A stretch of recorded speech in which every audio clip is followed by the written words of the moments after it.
Percebam vocês que a discussão entre os dois agora subiu um outro patamar, um outro nível, né?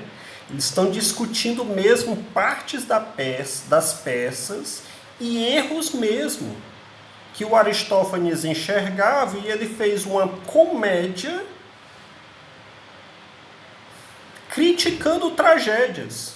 Olha só que interessante, né? E e usando essa própria metalinguagem, né? Porque é o teatro falando do próprio teatro, né? Como se faz ou deixasse de fazer teatro. É muito interessante, né? Vamos continuar.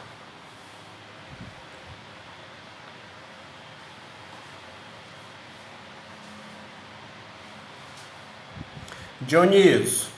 Então ele seria por herança paterna salteador de túmulos. O Orestes estaria, no caso, não...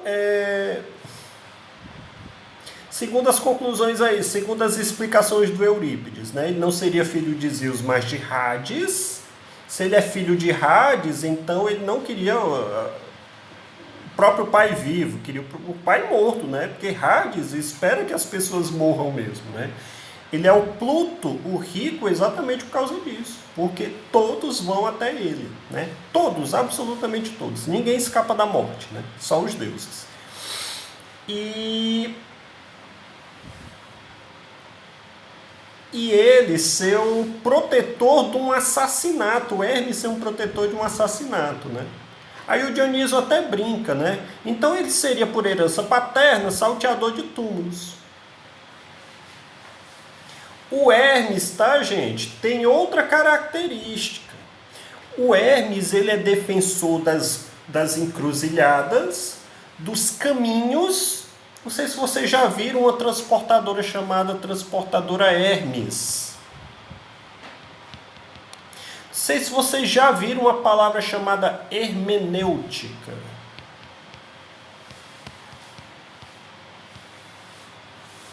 Hermenêutica.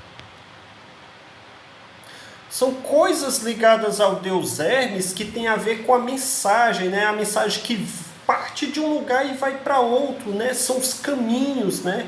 O Hermes era quem pegava os mortos, os espíritos, e levava até o Hades, né? Usando o seu caduceu. Caduceu, tá?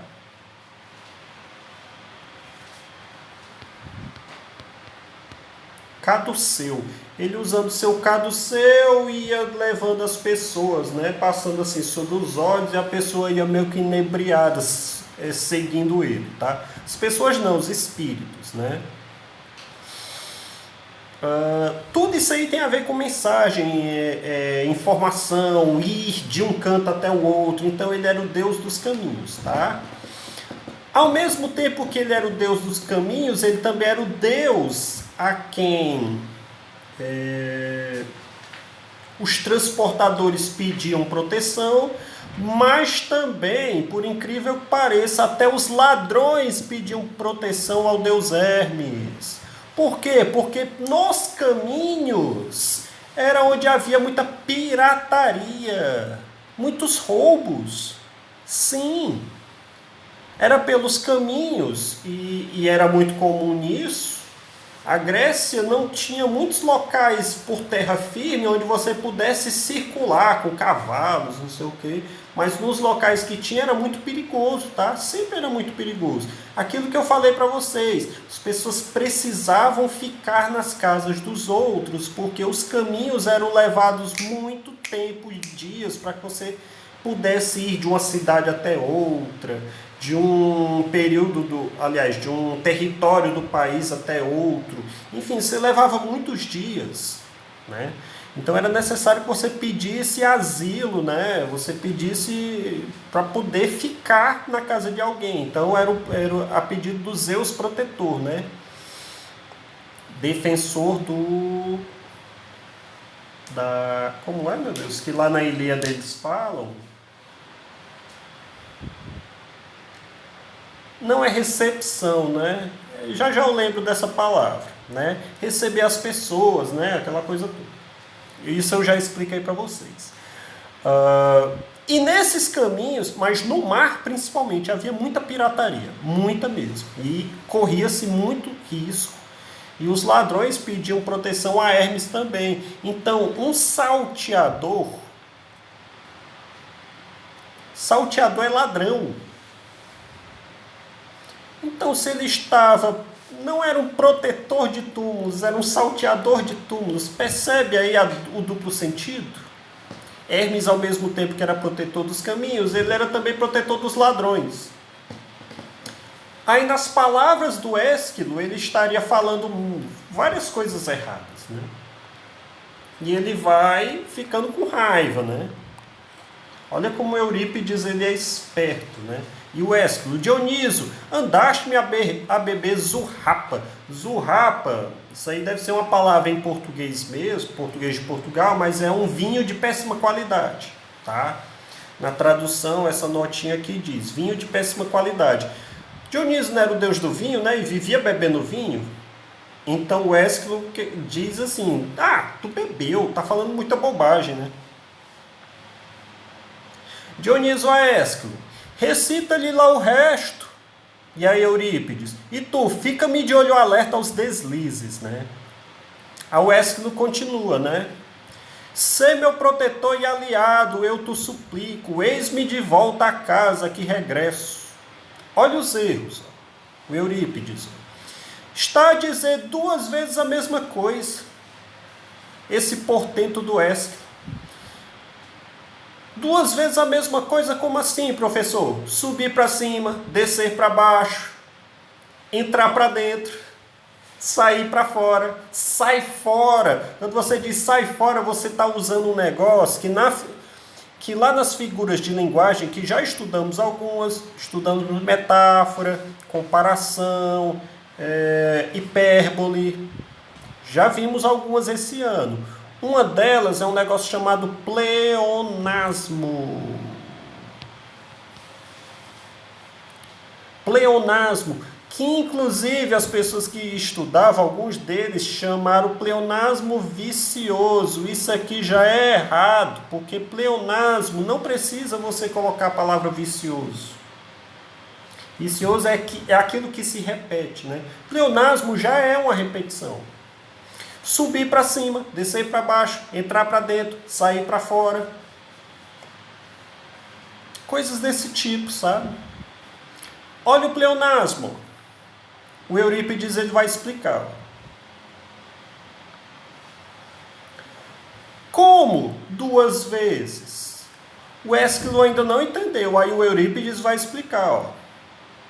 Eu explico-te. Repara bem na frase. Estou de volta a casa, diz ele, e regresso. Quem é que regride? Quem é que regride? Não é aquele que volta para o seu lar? Não é não?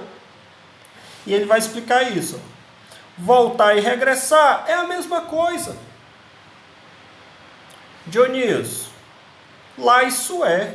Dioniso é o juiz, né, da contenda aí, né? É como se dissesse, esse se está correto aqui, tá, gente?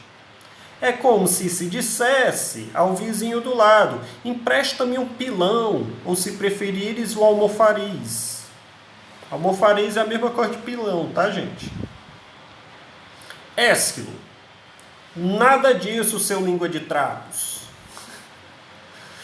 Não se trata da mesma coisa, aliás, a frase é excelente. Aí o Eurípides, sim? Ora, explica-me lá o que é que tu queres dizer. Ésquilo, voltar a casa só o pode fazer quem pertence a uma pátria.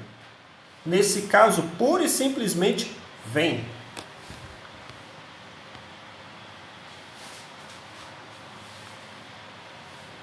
Enquanto um exilado volta e regressa.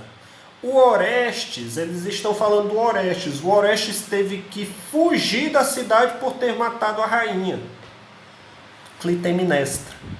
Ele era príncipe, mas matou a própria mãe e ele teve que fugir da cidade. Ele estava em exílio, né? É isso que está explicando o Ésquilo, né? Aí o Dioniso, Ora aí está, muito bem. Aí se vira para o Eurípides. E tu, que tens a dizer, Eurípides? Ao Eurípides. Eu defendo que Orestes não regresse a casa, porque foi às escondidas que ele veio, sem autorização oficial, e isso é verdade. Ele voltou à cidade, que era Micenas, tá? Cidade de Agamenon. Ele voltou a Micenas, ele voltou escondido, então ele não regressou à pátria, ele não voltou à casa. É isso que o Eurípides está dizendo, e ele tem razão. Dionísio, pois bem, seja, embora eu não perceba onde tu queres chegar. O Eurípides. Acaba com essa história e passa ao verso seguinte. Enfim, encerrar essa primeira parte. Passam para o verso seguinte. Isso, passa o seguinte. Ésquilo, vamos. E aí Eurípides, e tu, fica de olho nos erros. Ao Ésquilo, lá vai, né?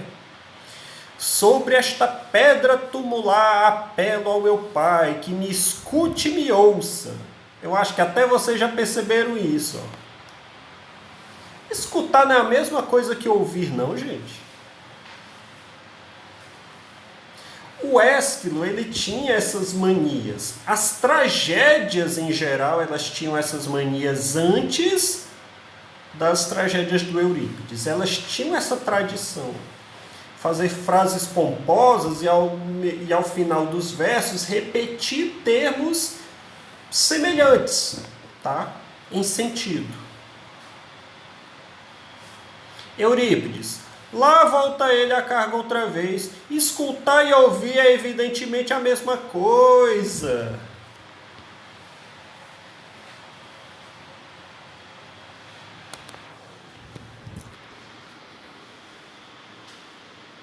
Vou dar uma pausa aqui, tá, gente? Pensei que o vídeo tinha caído.